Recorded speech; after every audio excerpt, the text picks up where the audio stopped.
We are live for the Power Chat series. This is my first Power Chat podcast of the new year. Super excited about our guest, a veteran in the sport and veteran on my show.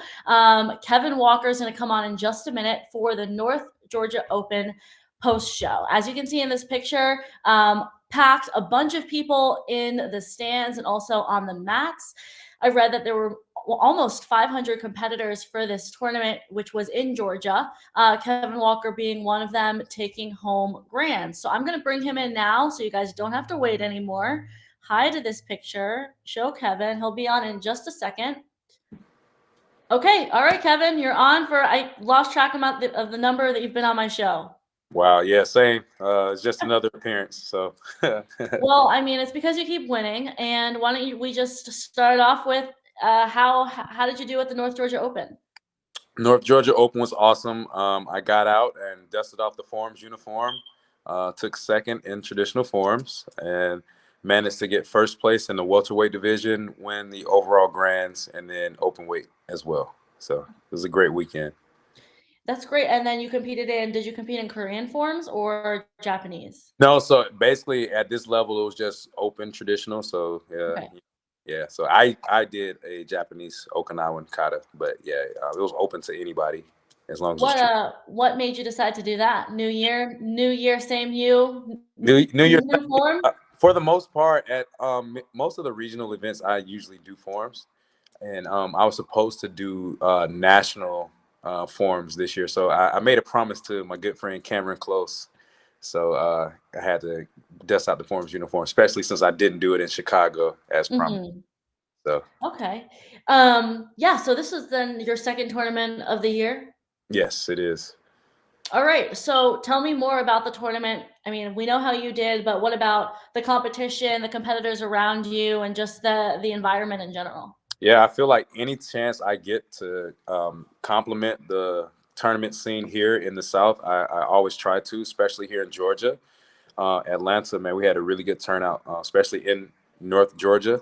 So you had all of Atlanta pretty much show up, and then you had the surrounding cities and states pop out. So, it was a really good tournament. You had representatives from Diamond G3, Team Dojo Elite. Who else did we have out there? You had MBS Karate. You had Team ATL in the house. So it was just packed. It was loads of talent from the kids all the way up to the adults to the executives. So, it was a really good time. Shout out to Jim Haymore. He continues to improve his event, and it grows every year. How have you seen it grow? I mean, he started what, a few years back, his first one? Yeah, this is this. He's had it for a few years now. Yeah, like I said, I was a part of the first one, second one, and then I also helped out last year. Didn't compete, and then competed this year. So it was just really fun to be a part of it, and just to see his growth. Just like he's a promoter, he's a teacher, and a fighter himself. And I like what he said over the triple threat. It was just really fun to be a part of it. Okay. All right. And so now you mentioned some of the different teams. That's a great segue into your latest news. So anybody who doesn't know yet, Kevin Walker is the newest member of Team Straight Up. Tell us, I mean, you don't have the shirt on, the distinct purple and yellow, but tell me more about how that happened and the viewers.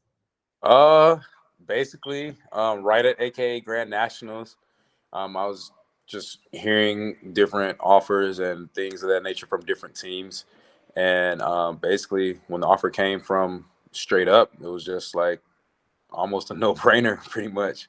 We just kind of had to just iron out a few of the details, and then we just went with it. It was something that was definitely brewing for quite some time. Definitely saw it coming a while ago, but finally acted on it, and I'm just really excited. I think I made the best decision humanly possible. So yeah, I'm really looking forward to it. I'm excited about the very near future and the present, actually. Yeah. I mean, it's always great when you can get some of the top competitors who compete against each other on the same team. Now, obviously, the top two names that are coming to my mind, you and Bailey, are there talks to be doing team fights and things like that? Definitely, and I know personally, I want to do a lot of European and Waco events. Okay. So we're gonna see a lot of tag team opportunities and 2-man team fight opportunities, and I'm just really excited about that. So I think you put two of the top fighters from our side of the world together. I think the potential is limitless, to be honest. So I think there's a lot of pressure on the entire world right now. Okay. All right. And now, in terms of dealing with that pressure and living up to kind of what people expect of you, I guess this is a question throughout your whole career because you've always been on kind of the top teams, in fighting, dating back all the way to like full circle and teams from then on. Yeah. How do you manage that pressure? Oh man, so basically, I really don't feel pressure. Nobody can put any more pressure on me than I do on myself, and it's not even really pressure for me. It's really just the expectation. So anytime I step out, I expect to win. I expect to dominate, and anything less than that is a disappointment. So that's really all it is for me. So just getting out there and just living up to the potential that I know I have. That's it. Okay. And you've been a teacher for a long time. How has your training at all changed or evolved in any way since we last spoke, which was probably a couple months ago?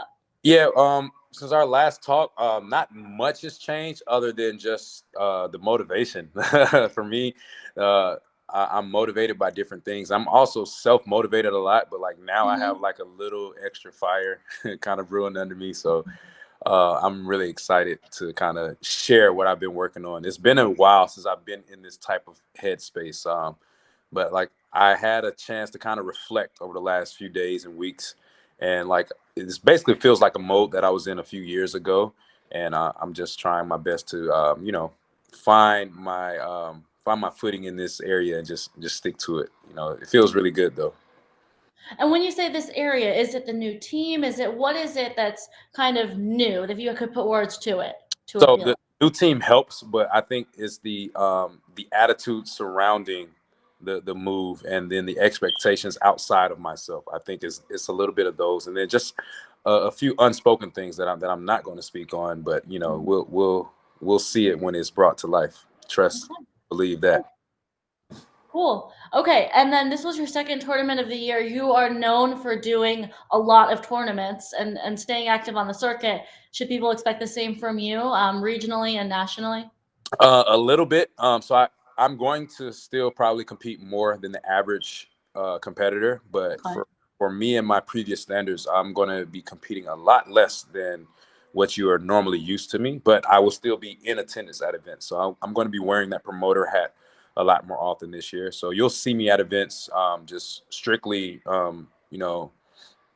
rubbing elbows, kissing babies, and trying to get people out to my event more than anything. But yeah, there's a few events that I have. I have my entire calendar set for the year already, and it's um, somewhere between 12 and 20 tournaments that I want to compete in. So Okay. yeah, um, it's drastically lower than normal, but I will still be attending a lot of tournaments. In your event, I remember the last conversation we had, you were talking about it. Um, or maybe, you know what, the last conversation we had, you had a big announcement, I feel like. What was that big announcement from a couple months ago? Is that this event?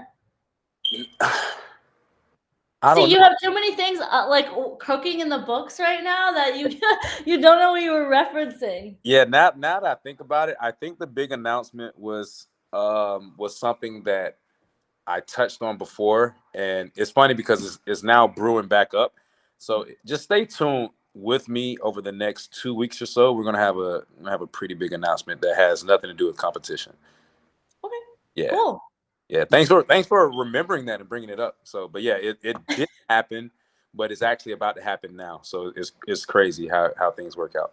Okay, cool. Very cool. So now you have 12 to 20 tournaments that you're going to compete in. Now, as do you anticipate that affecting at all your performance or your competition not getting the same reps in because there's a difference between like, obviously training on the mat, but then training at a tournament. Yeah, I think that question is double ended because I've learned that when I am in competition mode and I'm competing a lot, I usually tend to find that groove a lot easier.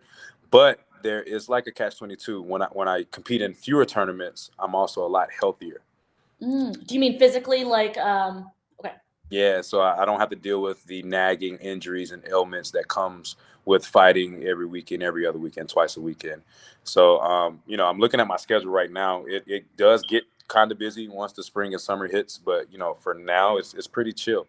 And I kind of suffered a little tweak over the weekend, so I'm going to be taking it easy over the next couple weeks because I have some big fish tournaments in over the next several weeks that I have my eyes on. So. The I, next one is, what's the next big tournament? February compete? Is that, no, are you the on that? big tournament for me is going to be the Austrian Classics. Oh, cool. Uh, When is that? what date? Or just when? Like what Oh, month? yeah, that's going to be in March 17th and 18th. Now you mentioned those nagging kind of injuries. Is that something that you only attribute to competing like every week, every other weekend, or is it a product of just your body changing? It's a little bit of both, but usually more so from the competition. Because with my body changing, I'm very in tune with what goes on with my body, especially when I'm training. And I push myself through certain things, but I know limits. So whenever I feel something that forces me to kind of slow down or stop, I do a good job of listening to my body, even though I do push through a lot of things. But usually it comes from the competition because, when I'm in the middle of a match, if I feel something that's uncomfortable, I still kind of have to go through with it. So I think with fewer tournaments, I think I'll have a better handle on how my body feels in between events. Okay, great. That is something I feel like sometimes athletes don't really know their body that well. Well, they'll push through the small thing and it stacks up kind of like a shaking a bottle, and then you open it up. Yeah, Exactly. and then it just gets worse. Things get torn. So, Exactly. okay, well that's good. Next big one is March, but so from now until then, how has it been, coaching and just having so many people look up to you for this new season? Man, it's so dope, man. Going into the off season, myself and a few of the other superstars within our country, we put together a USA Elite training camp, and then the first one was a success, and we actually have another one coming up in a few weeks, February 17th and 18th in Inman, South Carolina. So I'm really looking forward to that. It's going to be myself, Bailey Murphy, Tyreek Saint, and Devin Hopper. And that's going to be the second one that we put on. And we have some more that we're going to roll out for the rest of the year. And that's one thing that I'm really excited about because, it's getting us as the teachers, we're getting better at delivering what we're talking about. But then we're also getting better as competitors, and we're are developing the future of future competitors as well. So I think we're just continuing to send the sport in the right direction, and it's just going to lead to growth. Why? I mean, typically when school owners do seminars, they'll get one top name, right, and do a seminar. Why might it be helpful just for any school owners listening to have a couple different perspectives for their students to take them to? Yeah, there's lots of different answers, but one of my favorite ways to answer this is you're not going to always have the same type of student at a school. So, like you said, you have different perspectives teaching. All right, you're going to have different types of students receiving as well. So, I might deliver something that might reach one student one way, but then Devin Hopper can come behind and show his version of it. It could be something similar or something completely different, but the way the student receives it, it's going to be, different. So when you have 4, 5, 6 different perspectives, different people can catch different things from the different people, and they can add whatever they like to their repertoire. So that's why I really like that. You have so many different elite names that can show you something new about the game in their own way. That's why I think this is really valuable, and I'm really excited with how we're going to change the sport with this. How can people sign up? So we have a link on my Uventex, so you can Mhm. check on it there at my Uventex, or you can message myself, Bailey, Tyreek, or Devin individually, and we can get you all the information that you need. So once Cool. February 17th and 18th in South Carolina. So anybody in the Southeast, you want to be there, trust me. Okay, great. Well, so this is the North Georgia Open post show. You said that you've kind of seen it since its birth and now as it transforms. What direction do you hope that Jim Haymore takes it as I mean, I saw his post as he continues to dedicate more time, energy, and money into it. Yeah, so right now we've seen it grow, and it's been sanctioned by a few bodies. So if we're going to continue to go with the sanction, I want to see it really grow and become a NASCAR World event. Georgia is big enough where we can have more than just the Battle of Atlanta. And this is early enough in the year where you can attract some of the top talent and bring people back again for the summer. So I'm really looking forward to it being one of those next feature events, because for the last several years you've had some of the top fighters and top talent be in the house, and Mm-hmm. it's even better than some of the national events. And then on top of that, the prize money is better than most of the national events that we've been to over the last 2-3 years. So I want to see more people that are not from this area continue to support it, and just see it grow in that manner. Okay. All right. Very cool. Kevin, thank you so much for coming on to the Power Chat series. And for everybody watching, thank you for watching my first show of the year. Many more to come. I have actually 2 more lined up. So be sure to keep an eye out for all of these interviews because each one brings a great new perspective to martial arts. Nice. Thank you so much. Happy New Year, guys.